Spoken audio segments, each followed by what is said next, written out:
যাদবপুর বিশ্ববিদ্যালয় নিয়ে আমরা একটি ভিডিও কদিন আগে করেছিলাম।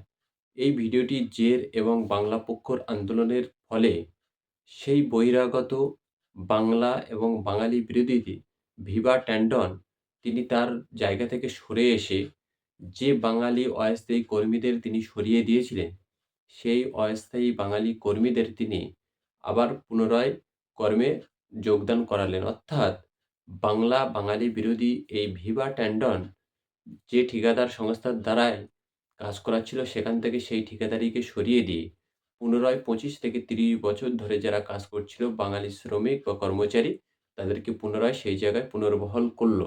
এখান থেকেই পরিষ্কার হয়ে যায় বাংলা এবং বাঙালি যদি একজোট হয়ে গুটখাখোর বহিরাগতদের বিরুদ্ধে প্রতিবাদ করে তাহলে নিশ্চয়ই এই কচি লাল কমরেড এবং গোয়ালঘর হোয়াটসঅ্যাপের ইউনিভার্সিটির ছাত্ররা এবং তাদের ভক্ত অনুসারীরা বাংলা থেকে দূরে চলে যাবে।